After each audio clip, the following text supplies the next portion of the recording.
Once a year in the spring, the Reno South Rotary Club's Achievement Beyond Obstacles Most Improved Student Scholarship Program kicks into high gear. All 19 Washoe County high schools are contacted and asked to recommend 2 graduating seniors, a boy and a girl, to be recognized for their hard work in overcoming personal and/or family hardships and challenges.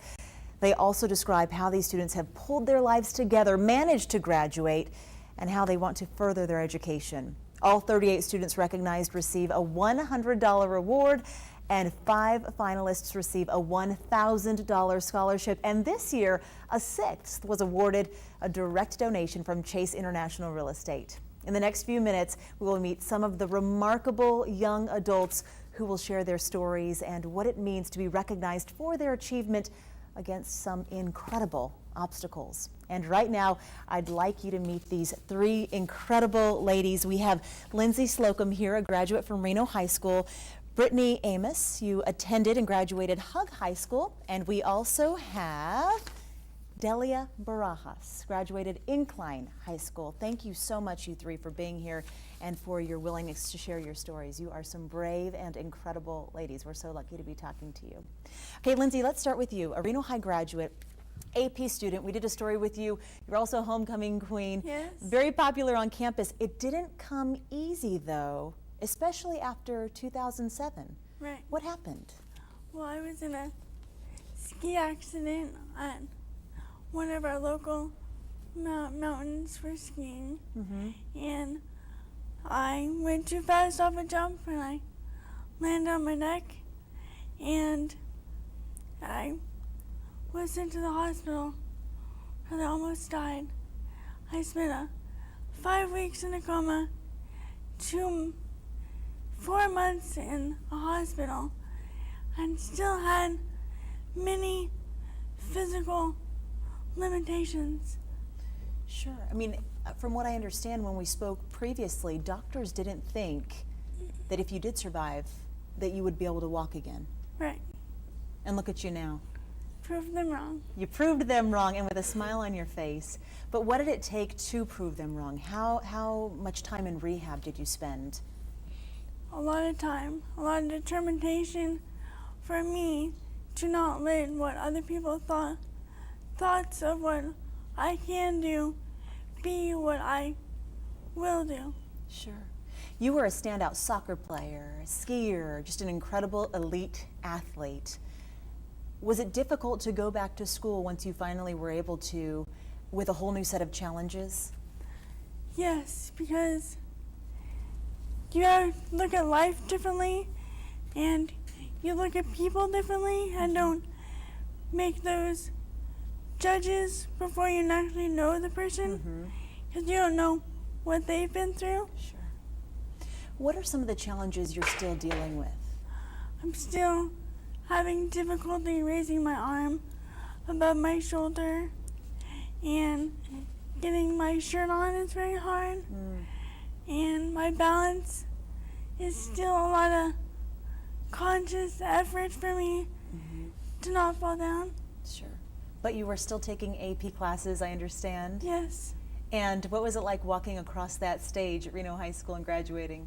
It felt so good that I did it with my classmates, didn't have to stay back a year. Right. A lot of hard work in the classroom, at the hospital, at home, with your family support. Congratulations. Well, thank you. Yes. And quickly, what is next for you? I plan to go to UNR.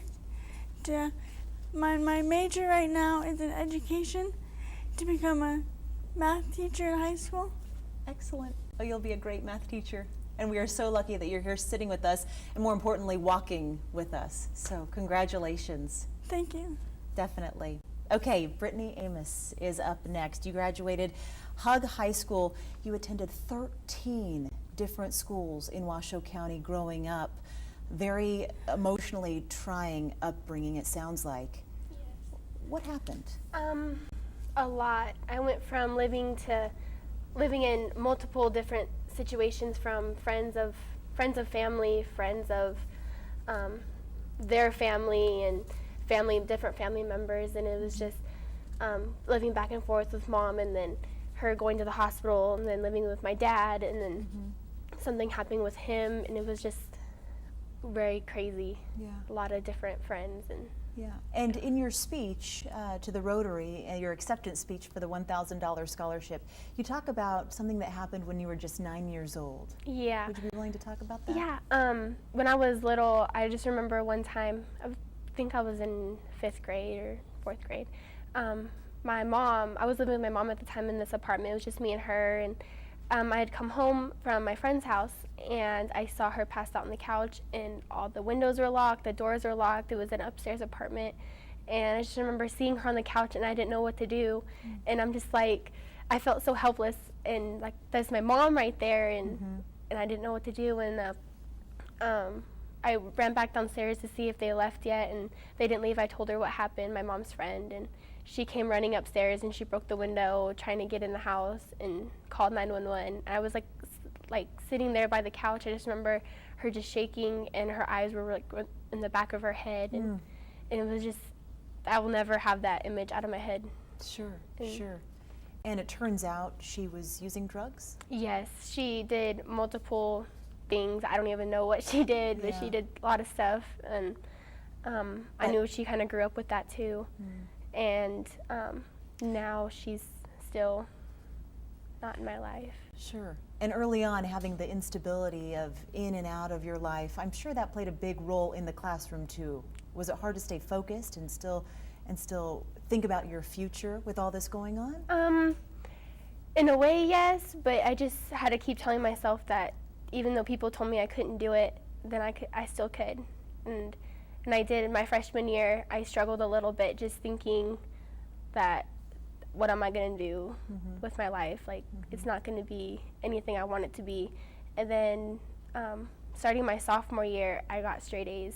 Wow. My junior year, straight A's. My senior year, straight A's, and ended up graduating with a 3.67. Excellent. So, yeah. What do you think the turning point was? Just, I think it was more of a self turning point. I just had to think in my head, I can do it, no matter what anybody says. Just keep going with life. And excellent. And what is next for you? UNR is next for me. I want to be a kindergarten teacher. Ever since I was little, I've always wanted to teach little kids. So I will be attending in the fall. Wonderful. Good luck. We cannot wait to see where you end up, which hopefully you're teaching my little kids kindergarten one day. Congratulations to you, most certainly. And last but not least, we have Delia Barajas. Delia, when I was reading your speech, I teared up. This is a really, really emotional journey that you've been through, and you've graduated from Incline High School. I know it must be really difficult to talk about, but if you wouldn't mind, tell us where you were 4, 5, 6 years ago compared to where you are today. Well, in the last few years, I've had to go through a lot of court and all this stuff. So basically, it was just from my childhood, I was physically abused by my biological father. And then after that whole thing, I was then sexually abused by my stepfather. So yeah, I've had a lot of hard time just with everything and being able to be okay meeting people.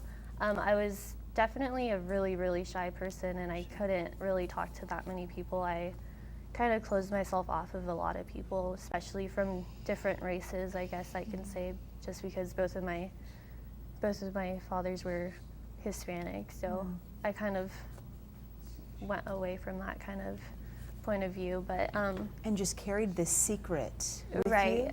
you? Yeah, I carried it with me for about, I think, 5 years. And then I actually, once another one of my family members came out about it, so. She was a victim too? Yes, so then we went through the whole court thing together, and yeah, it was a lot of time away from school and stuff like that. So going into high school, I was basically, I had like D's and C's and just like really bad grades for like what I was used to, just because I was pretty much a pretty good student, just because I didn't really talk to anyone. Right. So I kind of kept myself secluded from everyone, so I just kind of stuck to my studies. But then after that, starting court and stuff like that, I had to miss a lot of school from like weeks on it, like, you know. How do you make up from something like that? How do you make up the classwork and the grades? Well, I actually had to, within the time that I was going to court, I actually failed quite a few classes, like 2 or 3. Yeah. And there's a program in my school that's called Play-Doh, and you actually do it online in school. And it's just like a faster program than actually doing it online with the different like Wolf or anything like that. But it's only available for people that fail a class. Okay. So that definitely helped me a lot. And then also I just had a lot of people behind me, like all of my teachers and stuff like that. So within the last couple of years, my junior and senior year, I actually graduated with like A's and B's. So I was really happy. Wonderful. Well, we should mention your stepfather was convicted in prison. Yes, he actually has life in prison with 70 years parole, just because it was both me and my sister. So it was a higher sentence. I'm sure a relief, but it doesn't erase the pain that you went through. Definitely.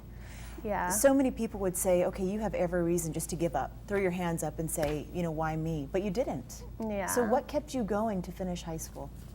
I think it was just the people behind me, just because there's like a lot of people that were putting me down because of it. There's actually his niece was one of my classmates.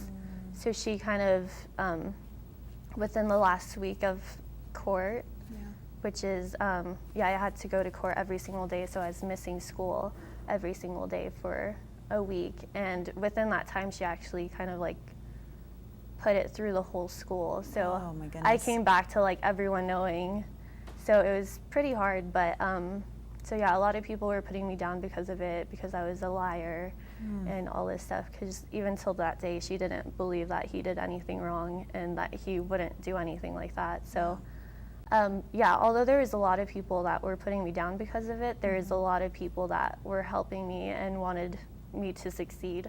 And I think that's what kind of brought me to like do everything right, and just showing the other people that weren't behind me that I could do stuff that they believed I couldn't. Absolutely. And So. the Reno South Rotary apparently believes in you too, giving Yes. you another $1,000 scholarship. I was definitely surprised. And without this scholarship, you said that you didn't think college was possible, but now you're planning to do what? I'm actually going to start the pastry program at TMCC. That's a 2-year program, so I'm really, really excited to do that. Yeah. And open your own bakery someday? Yes. Do you have a name?